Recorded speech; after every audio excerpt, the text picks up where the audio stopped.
மாணவர்கள் அனைவருக்கும் கணியன் குழுமம் சார்பாக இனிய வணக்கம். ஸோ இன்னைக்கு இந்த ஷார்ட்ஸில் பார்த்தோம் அப்படின்னா பாரதியார் அவருடைய ஆசிரியர் பணி தான் வந்து பார்க்க போகிறோம். நமக்கு வந்து பாரதியாரை பற்றி பார்த்தோம் அப்படின்னா அவருடைய இதழ்கள் நமக்கு ரொம்ப ரொம்ப முக்கியம். அதுக்கு முன்னாடி அவருடைய நூல்கள் என்ன, அவர் வந்து எங்கே பிறந்தார், அவரை பற்றின வேறு சில டேட்டாஸ் எல்லாத்துமே நமக்கு எல்லாத்துக்குமே தெரிஞ்சிருக்கும். ஆனால் நமக்கு எக்ஸாம் பாயிண்ட் ஆஃப் வியூவில் பார்த்தோம்னா இந்த ஆசிரியர் பணியை பற்றி நமக்கு அடிக்கடி கேட்குறாங்க. ஸோ அதனால் இதில் ஃபுல்லாகவேவும் அவர் என்னென்ன இதழ்களில் வேலை பார்த்தாரு அப்படின்ற விஷயத்த பார்த்துடலாம்.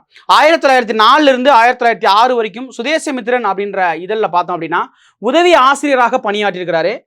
1905 1906 நல்லா கவனிங்க. இந்த 3 இதழ்களுமேவும், அதாவது சுதேசமித்திரன், இந்தியா, சக்கரவர்த்தினி, இந்த 3மேவும் 1906 முடிஞ்சிருக்கும். சரிங்களா? பாருங்க, 1904 to 1906 சுதேசமித்திரன் உதவி ஆசிரியர், 1905 1906 வரைக்கும் இந்தியா, இது வந்து ஒரு வார இதழ், இதுல வந்து ஆசிரியராக பணியாற்றிருப்பாரு. 1905 1906 வரைக்கும் இது சக்கரவர்த்தி அப்படின்ற இதுல, இது முழுக்க முழுக்க மகளிருக்கான ஒரு வார இதழ், இதுலயும் ஆசிரியராக பணியாற்றிருப்பாரு.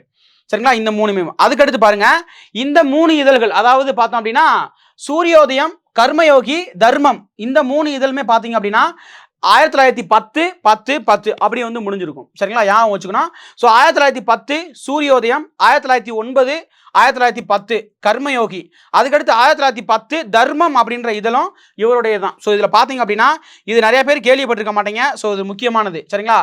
அதுக்கடுத்து பார்த்தீங்க அப்படின்னா பாலபாரத யங் இந்தியா அப்படின்னு சொல்லக்கூடிய ஒரு இங்கிலீஷ் இதழையும் வந்து என்ன செஞ்சிருப்பாரு, ஆசிரியராக வந்து இருந்திருப்பாரு. ஸோ இந்த 6-7 இதழும் ரொம்ப ரொம்ப முக்கியம். ஸோ நல்லா தெரிஞ்சுங்க. எக்ஸாம் பாயிண்ட் ஆஃப் வியூவில் நமக்கு கேட்கறதுக்கான வாய்ப்புகள் நிறையவே இருக்குது. சரிங்களா? ஸோ உங்களுக்கான கேள்வி, ஸோ பாரதியாருடைய படத்தை வரைந்தவர் யார் அப்படின்றதான் கேள்வி. ஸோ தெரிஞ்சவங்க மறக்காம கமெண்ட் பண்ணுங்க. அடுத்த ஒரு காணொலியில் பார்ப்போம். நன்றி.